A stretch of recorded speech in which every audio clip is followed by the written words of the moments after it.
Hello friends, my self CA Chetan Malik and मैं आपके CA inter में टैक्स एंड कॉस्ट का पेपर आप लोग को पढ़ाता हूं। मैंने जैसे कि वादा किया था कि अपने चैनल पे कुछ वीडियोस लेके आऊँगा फ्री ऑफ कॉस्ट जो एग्ज़ाम के लिए हेल्प करेंगे। आई होप हमारी वीडियोस आपको एग्ज़ाम में हेल्प करी होंगी। कुछ फ्री वीडियोस हम लोग लेके आए टाइम टू टाइम। और दोस्तों, CA इंटर में टैक्स एंड कॉस्ट मैं आपको पढ़ाता हूँ। हमारी लाइव क्लासेस पीतमपुरा और लक्ष्मी नगर में होती हैं। CA इंटर में लॉ ऑडिट शिवाली मैम पढ़ाती हैं, जिनसे आप लॉ के वीडियोस देख रहे हैं। उनकी क्लासेस भी पीतमपुरा और लक्ष्मी नगर लाइव होती हैं।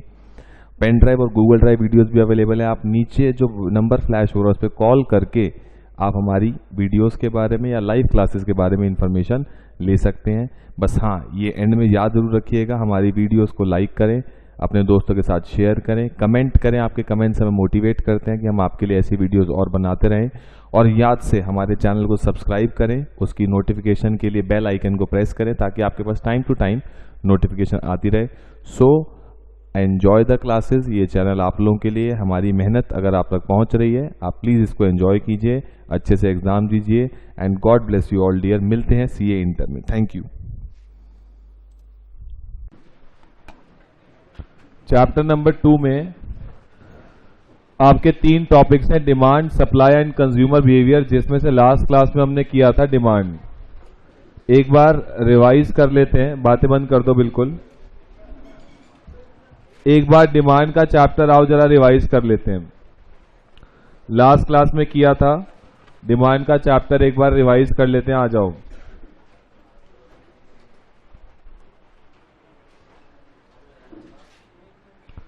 डिमांड का चैप्टर रिवाइज करते हैं। बताओ जी, सबसे पहले मीनिंग ऑफ डिमांड, बस आज रिवाइज करेंगे, उसके बाद कंज्यूमर बिहेवियर पे आ जाएंगे। Meaning of demand, meaning of demand क्या होता है? Quantity desired at a particular point of time at a particular price is called as demand. उसके बाद हमने किया था फैक्टर्स अफेक्टिंग डिमांड। कौन से ऐसे फैक्टर है जिनके कारण डिमांड में चेंज आता है?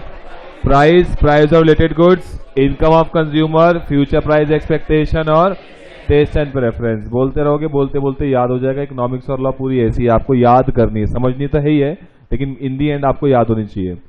नेक्स्ट, लॉ ऑफ डिमांड क्या बोलता है? Other factors being constant, price बढ़ेगा तो डिमांड कम हो जाएगी, प्राइस कम होगा तो डिमांड बढ़ जाएगी।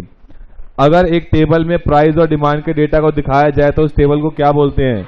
Demand schedule. उसी को कर्व की फॉर्म में दिखाया जाए तो डिमांड कर्व। उसके बाद अगर ये टेबल पूरी मार्केट का एक साथ बनाया जाए तो इस टेबल को क्या बोलेंगे? और वही कर्व की फॉर्म में आएगा तो मार्केट डिमांड कर्व। उसके बाद exception to law of demand का मतलब क्या है? जहां पर लॉ ऑफ डिमांड अप्लाई नहीं होता, इसका मतलब प्राइस के बढ़ने पर डिमांड कम नहीं होगी। कौन कौन से गुड्स आ गए? Given goods, inferior goods, necessities, goods of status के अलग अलग नाम है, एग्जाम में आ सकते हैं। Luxury goods, snob goods, Veblen goods, prestige goods और कॉन्स्पिशियस गुड्स, ये सारे नाम हैं लग्जरियस गुड्स के। उसके बाद फ्यूचर प्राइस एक्सपेक्टेशन और इमरजेंसी। नेक्स्ट हमारा कॉन्सेप्ट था मूवमेंट और शिफ्ट का। मूवमेंट किस वजह से होती है? Due to price. और शिफ्ट किस वजह से होता है? Due to other factors. Movement के लिए जो 2 वर्ड इस्तेमाल किए जाते हैं, एक्सपेंशन एंड कॉन्ट्रैक्शन। शिफ्ट के लिए 2 वर्ड इस्तेमाल किए जाते हैं, इंक्रीज और डिक्रीज। मूवमेंट के केस में क्या हमारा डिमांड कर्व चेंज होता है? नहीं। हमारा शिफ्ट के केस में डिमांड कर्व चेंज हो जाता है? हो जाता है। इंक्रीज के केस में डिमांड कर्व विल शिफ्ट राइटवर्ड्स कह लो या फिर अपवर्ड कह लो, लेकिन डिक्रीज के केस में demand curve will shift leftward और डाउनवर्ड। उसके बाद इलास्टिसिटी का मतलब क्या था? Change in demand due to change in any factor. 3 तरह की इलास्टिसिटी हमारे सिलेबस में है, प्राइस, इनकम और क्रॉस। प्राइस का मतलब change in demand due to change in price, income का मतलब change in demand due to change in income, और क्रॉस का मतलब change in demand of good X due to change in price of good Y।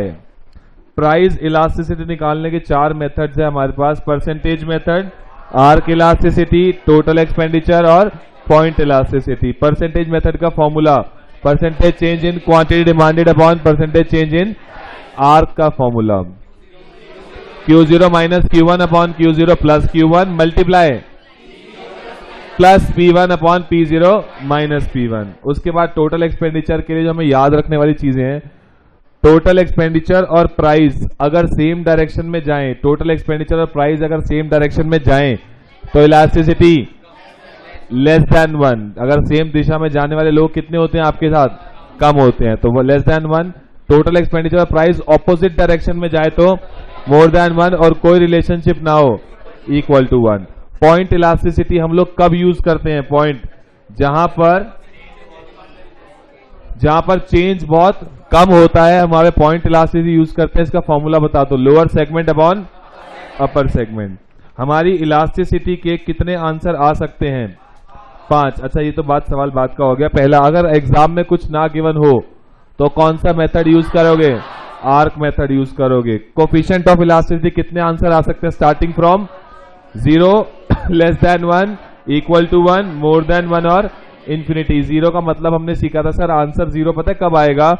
जब numerator में 0 होगा। Numerator में 0 होने का मतलब परसेंटेज चेंज इन डिमांड है ही नहीं, परसेंटेज चेंज प्राइस में हो रहा है लेकिन no change in demand. Less than 1 का मतलब percentage change in demand is less than percentage change in price. Equal to 1 का मतलब percentage change in demand equal to percentage change in price. More than 1 का मतलब demand is more than percentage change in price, और infinity का मतलब no change in price but change in demand. और इन सबके नाम हमें पता है। 0 का मतलब परफेक्टली इनइलास्टिक, फिर इनइलास्टिक, फिर यूनिट इलास्टिक, फिर इलास्टिक, और लास्ट में परफेक्टली इलास्टिक। ठीक है, डायग्राम हमें पता है, हमें ऐसा जिसकी कोई requirement exam point of view से इतनी नहीं है।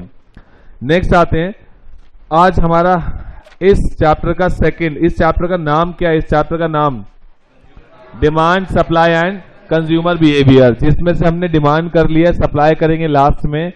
आज हम लोग करेंगे कंज्यूमर बिहेवियर। हेडिंग डाल लो कंज्यूमर बिहेवियर, और अभी नोट नहीं करना, पहले समझेंगे उसके बाद नोट करना।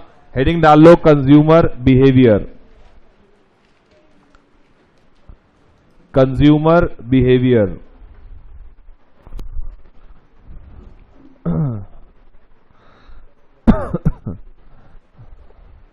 Consumer behaviour. सबसे पहले यूटिलिटी का मतलब, एक रटी रटाई लाइन जो आपने 12th में याद की है, want satisfying power of a commodity. Utility का मतलब एक कमोडिटी आपको जो सेटिस्फैक्शन देती है, that is called as utility, कि उस गुड्स से हमें इतनी यूटिलिटी मिलती है। यूटिलिटी को आप मेजर किस टर्म्स में करते हो? यूटिल्स की टर्म्स में करते हो। यूटिलिटी का एक और वर्ड है, यूटिलिटी को एक और नाम से जाना जाता है, सेटाइटी। एक और नाम से जाना जाता है सेटाइटी। देखते हैं जरा, एक बार समझते हैं। देखो, यूटिलिटी का मतलब वही बचपन वाली चीजें, want satisfying power of a commodity. एक कमोडिटी आपको जितना सेटिस्फाई करती है, दैट मींस उससे ज्यादा हमें उतनी यूटिलिटी मिल रही है।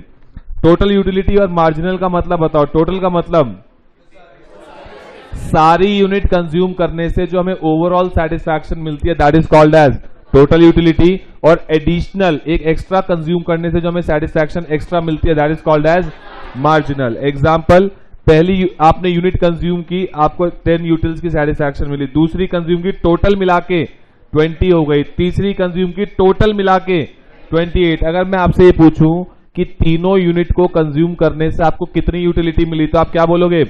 28। लेकिन मैं बोलूं थर्ड यूनिट से, सिर्फ थर्ड से कितनी मिली आपको सेटिस्फैक्शन? 8 यूटिल्स। तो 8 will be called as marginal and 28 will be called as total. तो आओ जरा पढ़ें। टोटल का मतलब satisfaction derived from consuming all units of commodity. Marginal का मतलब satisfaction derived from consuming additional unit of commodity. Basics clear है? यहां तक कहानी क्लियर है? आओ जरा नोट करना, अब शुरू कर दो साथ साथ।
चलें जी, हो गया, नोट हो गया यहां तक।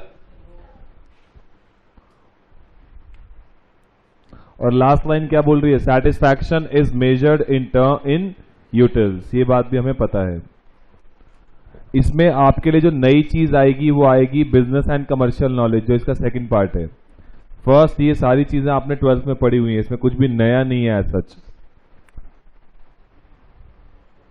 लेकिन हाँ, मैं ये उम्मीद रखूंगा कि आपको जो चीजें रटी हुई हैं, जिसका लॉजिक नहीं पता, वो आप मुझसे पूछें कि अगर आपको कोई लॉजिक नहीं पता ये ऐसा क्यों हो रहा है मैथमेटिकली। देखो, बहुत इकोनॉमिक्स ना is a mixture of maths as well.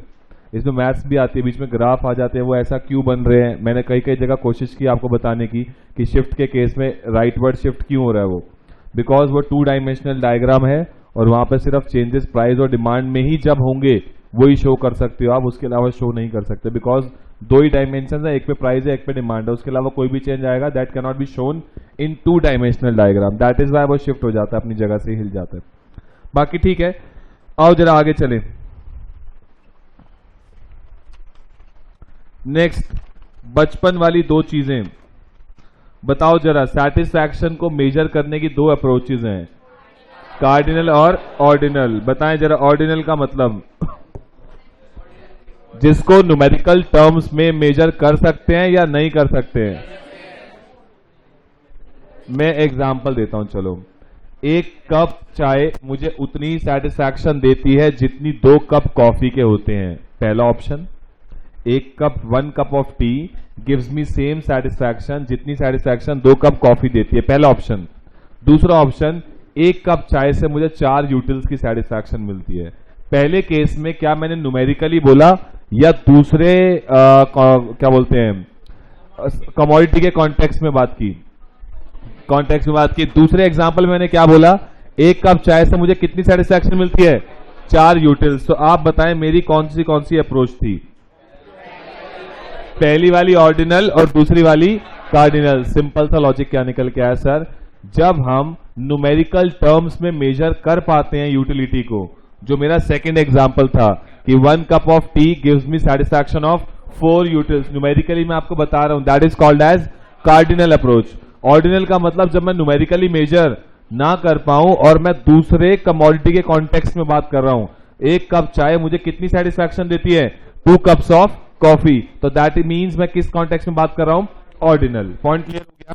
तो सिंपल सा कॉन्सेप्ट अगला हमारा आया, approaches to measure satisfaction. Ordinal का मतलब जिसको आप न्यूमेरिकल टर्म्स में मेजर नहीं कर सकते हो, 1 cup tea is equal to 2 cup coffee. और कार्डिनल का मतलब जिसको आप न्यूमेरिकल टर्म्स में मेजर कर सकते हो, जैसे 1 cup of coffee gives me 5 utils. तो ये एग्जांपल लिखने इसलिए जरूरी है ताकि आपको साथ साथ याद रहे वो चीजें। नोट करो इसको।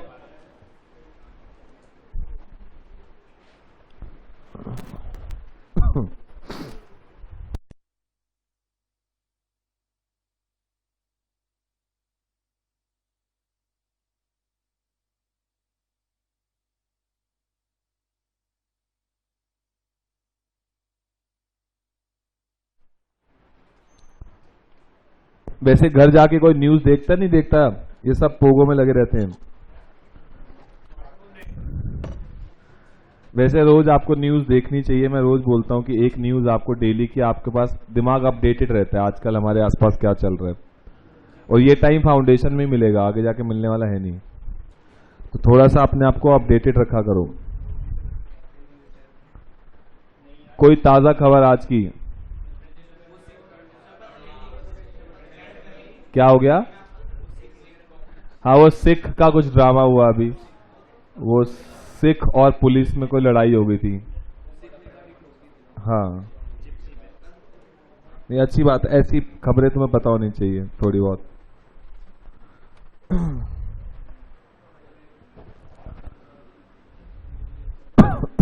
और ऐसा नहीं, उससे बहुत ज्ञान भी मिलता है। बहुत चीजें ऐसी हैं जो हमारी बिजनेस एंड कमर्शियल नॉलेज में काम आएंगी, लेकिन एग्जाम्पल साथ साथ आपको न्यूज से मिलते रहेंगे।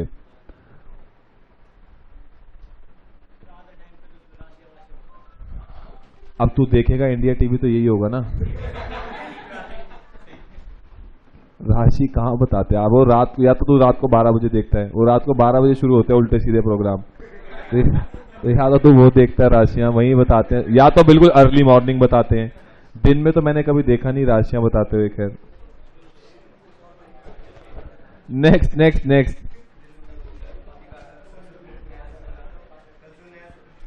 यस, कल सारे मंत्रियों ने वो ली है, क्या बोलते हैं, शपथ। हाँ, चले शुरू करें। नेक्स्ट आता है आपका बचपन का favourite concept, indifference curve. Indifference curve का क्या मतलब है?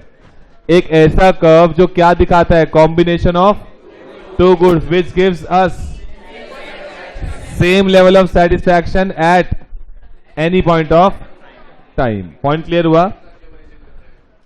इंडिफरेंस का मतलब क्या होता है, इंडिफरेंट का मतलब क्या होता है? अगर मैं इंडिफरेंस कर्व को पहले तोड़ूं, इंडिफरेंट का मतलब क्या है? डिफरेंट का मतलब तो अलग अलग होना, इंडिफरेंट का मतलब सेम, सेम रहना।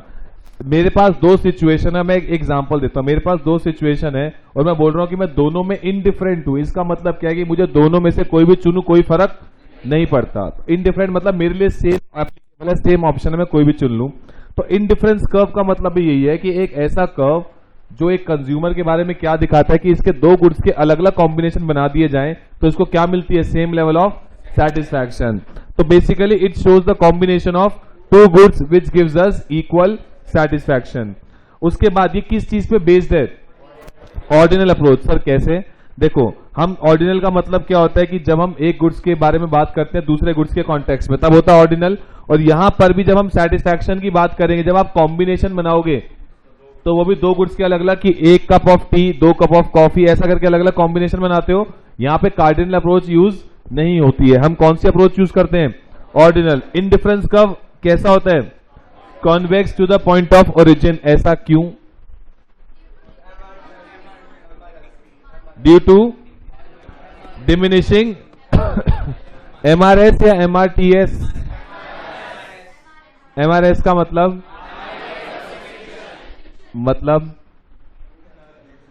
मार्जिनल रेट ऑफ सब्स्टिट्यूशन का मतलब एक को पाने के लिए दूसरे को सैक्रिफाइस करना। वो धीरे धीरे क्या होता चला जाता है? कम। क्योंकि उसका रीजन, उसका पीछे रीजन क्या है? क्योंकि एक गुड से मिलने वाली सेटिस्फैक्शन धीरे धीरे क्या होती है? कम होती चली जाती है। तो इसके लिए उसके अगेंस्ट सैक्रिफाइस करने का मन भी कम होता चला जाता है। पॉइंट क्लियर हुआ? नेक्स्ट, ये किसने दिया था हमारे को, एग्जाम के लिए इंपॉर्टेंट है, हिग्स एंड एलन ने बताया था ये सारी बातें।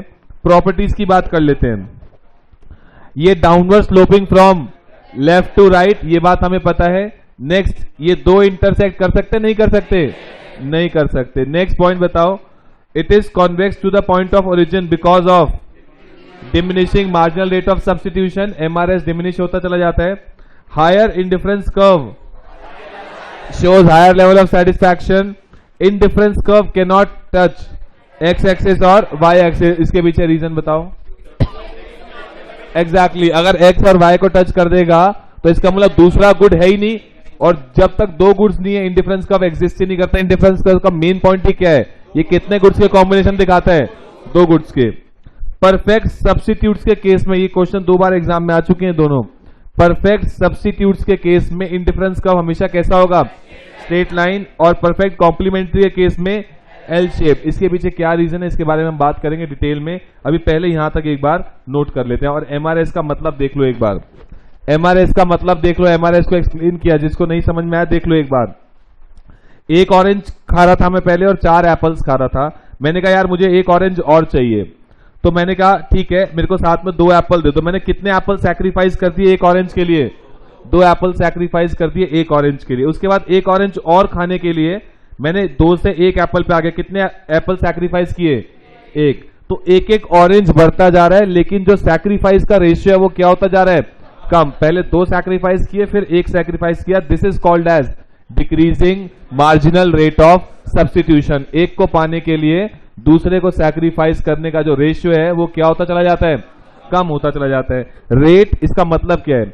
Rate at which consumer exchange one good for another good, और IC curve is convex due to diminishing marginal rate of substitution. इस कॉन्सेप्ट में से 1 या 2 क्वेश्चन जरूर आते हैं और ज्यादातर एमआरएस के इर्द गिर्द पूछते हैं। ऐसा पूछ लेंगे डैश करके, नीचे 4 ऑप्शन दे देंगे। The rate at which consumer exchange one good for another good, नीचे 4 ऑप्शन दे देंगे उल्टी सीधी। तो ये किसकी डेफिनेशन है? Basically marginal rate of substitution की। और इंडिफरेंस कर्व पे एक ही से दो क्वेश्चन आते ही आते हैं हर बार, और बहुत इजी कॉन्सेप्ट है। आओ जरा नोट कर लें एक बार।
चलिए, हो गया नोट यहां तक।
चलो जी हटा दो इसको।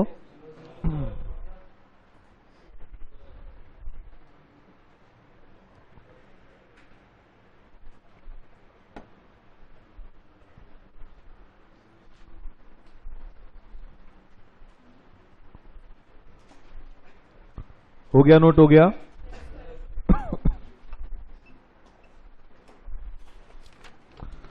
नेक्स्ट नेक्स्ट नेक्स्ट,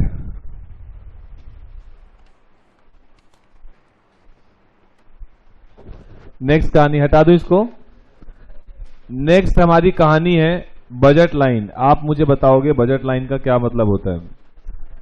एक ऐसी लाइन जो कॉम्बिनेशन दिखाती है दो गुड्स के, विच अ कंज्यूमर कैन बाय, जो वो खरीद सकता है इन हिज गिवन इनकम, अपनी औकात में रह के जो वो गुड्स, दो गुड्स के अलग अलग कॉम्बिनेशन जो एक कंज्यूमर खरीद सकता है, that is called as budget line. उसको, उस चीज को अगर मैं कर्व की फॉर्म में दिखा दूं, वो कर्व क्या कहलाएगा, बजट लाइन। पॉइंट क्लियर हुआ। तो इसको हम लोग कैसे समझते हैं, जरा ध्यान से देखना एक बार।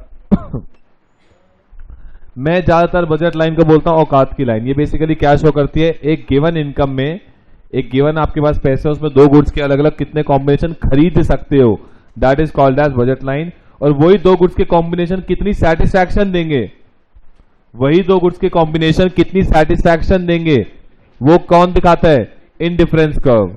और कितनी चीजें खरीद सकते हो कौन दिखाता है, budget line. It shows the combination of two goods which a consumer can buy within given income. और इनकम क्या रहती है इस केस में, फिक्स रहती है। और इसका बजट लाइन कैसे बनती है, स्ट्रेट लाइन।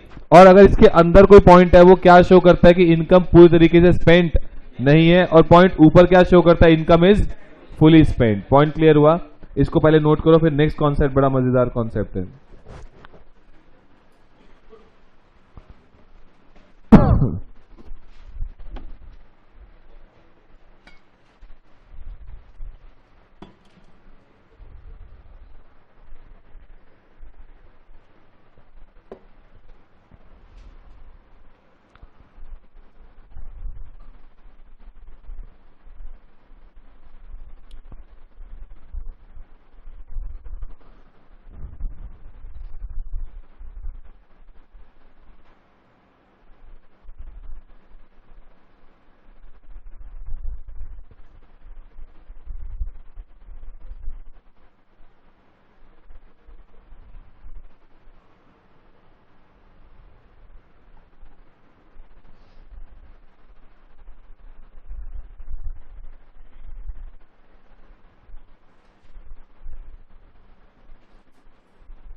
चलो जी हटा दूं, यहां तक हो गया नोट, हो जाना चाहिए था, वैसे कुछ है नहीं इसमें। नेक्स्ट कहानी समझना। अब नेक्स्ट कहानी है कंज्यूमर्स इक्विलिब्रियम।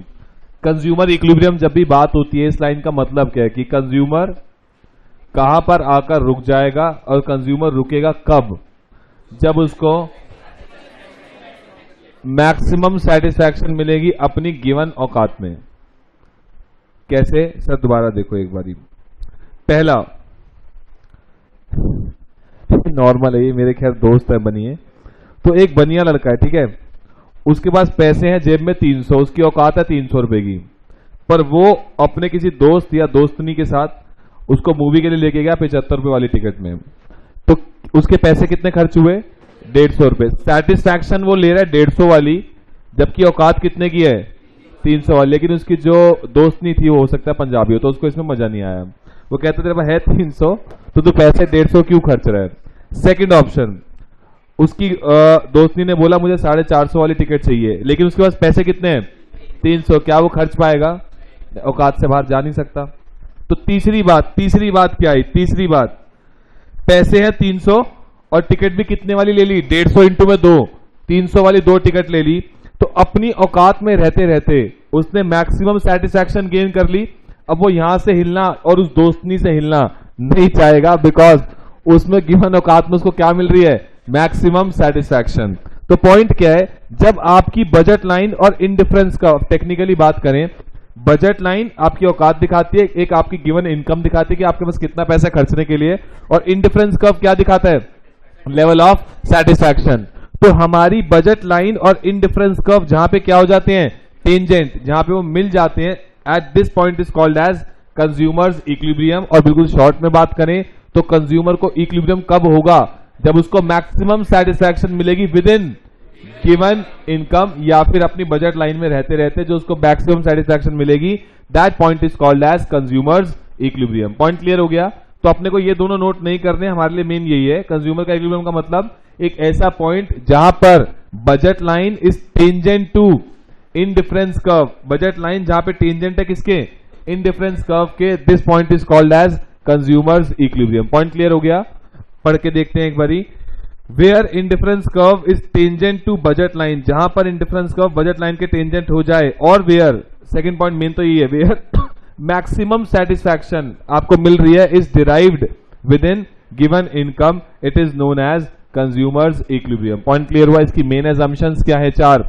इनकम क्या रहती है, फिक्स रहती है, प्राइस ऑफ टिकट फिक्स रहेगा, प्रोडक्ट कैसा है, होमोजीनियस का मतलब सेम प्रोडक्ट है, हम उसी की बात करें, सारी सिचुएशन एक प्रोडक्ट सिमिलर होना चाहिए, ये ना हो कि यहां पे हम लोग अलग अलग प्रोडक्ट्स की बात करें, हम सिमिलर प्रोडक्ट की बात करें, मूवी की टिकट की बात करें।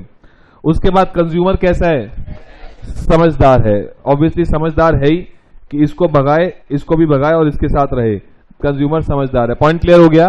तो आपको ये नोट करना है, और जरा नोट करो, कंज्यूमर्स इक्विलिब्रियम, इसके ब्रैकेट में क्या लिखोगे, इक्विलिब्रियम का वैसे मतलब क्या होता है, इक्विलिब्रियम का मतलब स्टेट ऑफ रेस्ट या स्टेट ऑफ बैलेंस, जहां पर हम लोग बिल्कुल बैलेंस्ड रहते हैं, इधर उधर हिलना नहीं चाहते हम उस पॉइंट से।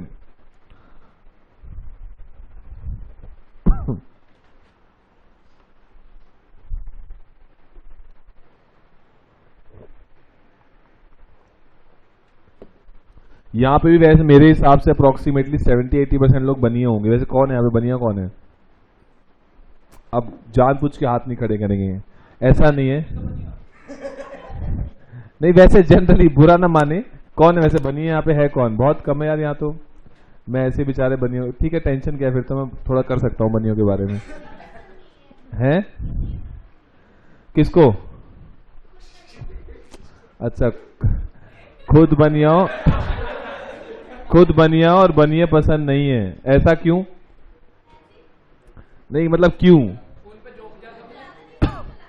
ज्यादा दिमाग चलाते हैं,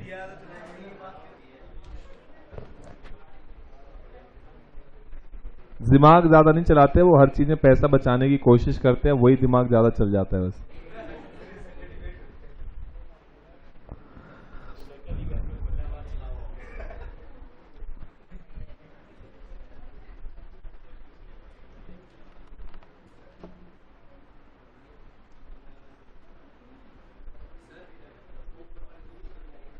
मर्जी है तुम्हारी समझने के लिए, अदरवाइज दिस इज मेन।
चले जी, हो गया नोट यहां तक?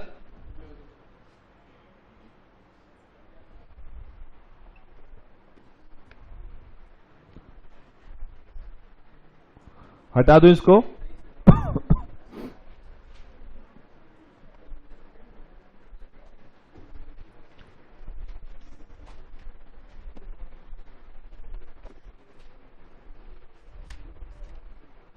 आज का लास्ट कॉन्सेप्ट कंज्यूमर बिहेवियर का भी और आज का भी, हटाऊं इसको।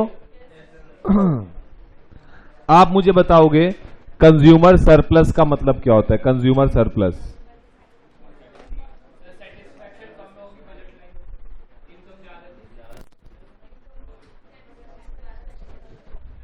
सेटिस्फैक्शन ज्यादा मिल रही है, इतने का वो प्रोडक्ट नहीं है।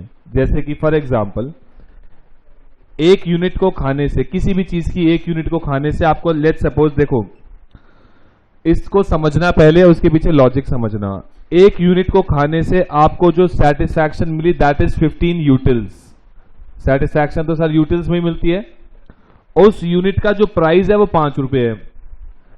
5 रुपए के दाम में जो चीज मिल रही है, 5 रुपए के प्राइस में जो चीज मिल रही है, उसको कंज्यूम करने से सेटिस्फैक्शन कितनी मिल रही है? 15। लेकिन क्या? यूटिल्स। सर लेकिन इसको हम कंपेयर तो कर ही नहीं सकते। यूटिल्स को रुपीस के साथ कैसे कंपेयर कर सकते हो? आप कर सकते हो, नहीं कर सकते हो?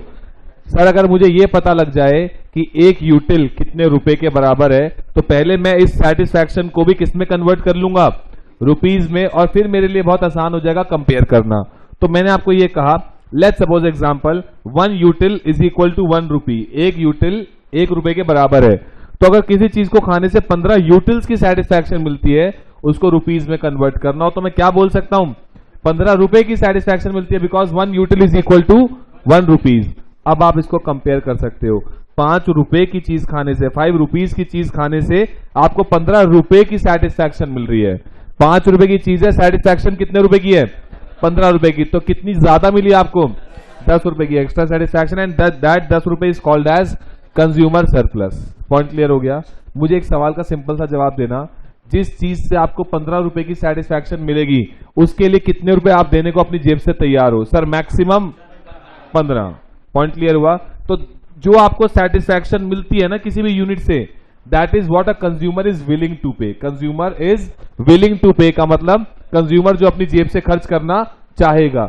अब अगली यूनिट से आपको सेटिस्फैक्शन मिलती है 12 रुपए की, तो इसके लिए आप मैक्सिमम अपनी जेब से कितना खर्च करना चाहोगे? 12 रुपए, what you are willing to pay. लेकिन आपने एक्चुअल में खर्च किया कितना? 5 रुपए। तो आपको एक्स्ट्रा सेटिस्फैक्शन कितनी मिली? 7 रुपए। तो कंज्यूमर सरप्लस का फॉर्मूला क्या बन गया? What a consumer is willing to pay minus what a consumer actually pays. जो अपनी जेब से वो देना चाहता है, माइनस जो वो एक्चुअल में देता है। अगर आंसर प्लस में आता है तो वो उसके लिए क्या है? सरप्लस है। दूसरा एंगल क्या है? दूसरे एंगल से sir marginal utility in rupees minus price in rupees, जो एक्स्ट्रा बचेगा that is called as consumer surplus. Point clear हो गया? अब ऐसे हम चलते गए, 6th यूनिट से मार्जिनल यूटिलिटी जो मिली वो 6 यूटिल्स की मिली। पहले मैंने यूटिल्स को किस में कन्वर्ट कर लिया? रुपीज में। अब 6 रुपए की सेटिस्फैक्शन है और 5 रुपए का प्रोडक्ट है, तो लोगे नहीं लोगे? सर ले लेंगे, क्योंकि 1 रुपए का अभी भी हमें क्या हो रहा है? एक्स्ट्रा सेटिस्फैक्शन मिल रही है, सरप्लस हो रहा है। 5 रुपए की यूनिट है और 5 ही सेटिस्फैक्शन है, तब भी सर ले भी सकते हैं और नहीं भी ले सकते, लेकिन उसके लिए हमें कोई सरप्लस, कोई फायदा नहीं है। लेकिन अगली यूनिट सर 8th यूनिट में ना 4 यूटिल की सेटिस्फैक्शन है, विच इज इक्वल टू 4 रुपए। 4 रुपए की सेटिस्फैक्शन मिल रही है, प्रोडक्ट कितने का मिल रहा है मार्केट में? 5 रुपए का। लोगे नहीं लोगे? नहीं, क्योंकि इसमें आपको कंज्यूमर सरप्लस क्या बल्कि नुकसान हो रहा है। आपको सेटिस्फैक्शन सिर्फ 4 रुपए की मिल रही है और प्राइस कितना है मार्केट में? 5 रुपए। पॉइंट क्लियर हो गया? यहां तक कहानी क्लियर हो गई। कंज्यूमर सरप्लस को कैसे निकाल सकते हैं? MU in rupees minus price in rupees, और what a consumer is willing to pay minus what a consumer actually pays. Point clear है यहां तक? इसका डायग्राम देखो। प्राइस हमेशा क्या रहता है किसी भी प्रोडक्ट का? कांस्टेंट। तो प्राइस को तो हमने कांस्टेंट रख दिया। मार्जिनल यूटिलिटी क्या होती चली जाती है? डिमिनिश होती चली जाती है। तो मार्जिनल यूटिलिटी हमारी गिरती चली जा रही है। लेकिन जब तक मार्जिनल यूटिलिटी ज्यादा है, किससे? प्राइस से। जब तक मार्जिनल यूटिलिटी ज्यादा है तब तक आपका सरप्लस आता चला जाएगा और आप गुड्स को क्या करते चले जाओगे? खरीदते चले जाओगे। तो जब तक मार्जिनल यूटिलिटी प्राइस से ऊपर है, this area is called as consumer surplus. क्यों कह रहे हो, समझ में आया डायग्रामेटिकली? क्योंकि यहां पे मार्जिनल यूटिलिटी प्राइस से क्या है, ज्यादा है। इसके नीचे मार्जिनल यूटिलिटी प्राइस से क्या हो गई, कम हो गई। तो यहां पे हम गुड्स को खरीदना नहीं चाहेंगे, क्योंकि सरप्लस तो छोड़ो, उल्टा और क्या हो रहा है, नुकसान हो रहा है। पॉइंट क्लियर हुआ? लेकिन पेपर में क्या आएगा, what is the meaning of consumer surplus? Consumer surplus का मतलब क्या होता है, the extra satisfaction, the extra utils या extra satisfaction in rupees that a consumer is getting by consuming any unit. Point clear हो गया? और दूसरा, इसके दो फॉर्मूले क्या है, एक बार कोशिश करो बिना देखे बोलने की। पहला क्या है, MU in rupees minus price in rupees. दूसरा, what a consumer is willing to pay minus what a consumer actually pays is called as consumer surplus. Point clear हो गया? इसको नोट करो, फिर आगे चलते हैं।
चलें जी, हो गया नोट यहां तक?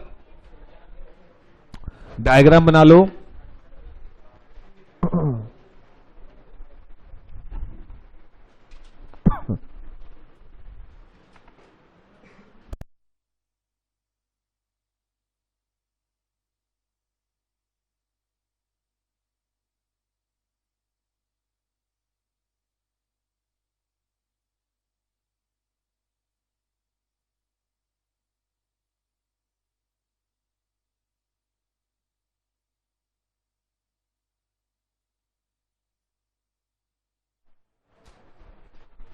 चले जी, हो गया नोट, हो गया यहां तक?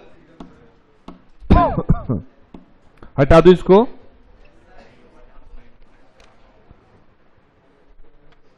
अब आपको करना क्या है, मेरे साथ जागरण वापस से सारा रिवाइज करेंगे। नेक्स्ट क्लास में हम लोग सप्लाई शुरू करेंगे, लेकिन अभी नहीं, नेक्स्ट क्लास में आप लोग मेरे साथ शुरू से एक बार सारा रिवाइज कराओगे।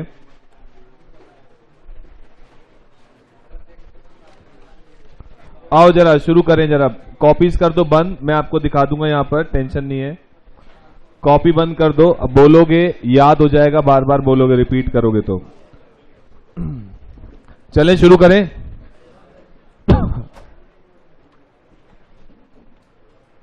देखो मैंने ना, वैसे सही बताऊं, मैम के साथ चैलेंज लिया था थोड़े दिन पहले। ऐसी कभी हो जाती है, खैर चलते चलते बातचीत हो जाती है तो लड़ाइयां हो जाती हैं बीच में। तो मैंने मैम के साथ चैलेंज लिया था। मैम का ये चैलेंज रहता है कि वो मेरी क्लास डिस्टर्ब करेंगी मतलब कि वो तुमसे इतना तेज बुलवाएंगी कि तुम उनकी क्लास डिस्टर्ब कर पाओ। लेकिन मैंने कहा था नहीं, मैं इकोनॉमिक्स में ऐसा कर दूंगा कि वो आपकी क्लास डिस्टर्ब होंगी। गेट खोल दो ये वाला। खोल दो। तो आज हमारा टारगेट यही है कि मैम की क्लास डिस्टर्ब होनी चाहिए, बस पॉइंट ये है। लेकिन चीखना चिल्लाना जानवर कितना नहीं है, नॉर्मल, मतलब कॉन्सेप्ट को लेके, इससे याद भी रहेगा और मैम को भी याद रहेगा किससे पंगा लिया। तो आओ जरा शुरू करें। सबसे पहले यूटिलिटी का मतलब, want satisfying power of a commodity. Utility को दो पार्ट में डिवाइड कर सकते हैं। टोटल का मतलब satisfaction derive from consuming all units, और मार्जिनल का मतलब satisfaction derive from consuming additional unit of commodity. ठीक है। Satisfaction can be measured in terms of dash utils. बस मेरे सवालों का जवाब देना। दो अप्रोचेस कौन कौन सी हैं?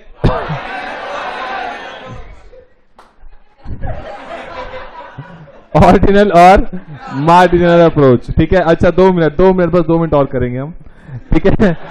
उसके बाद किसको न्यूमेरिकल टर्म्स मेजर कर सकते हैं?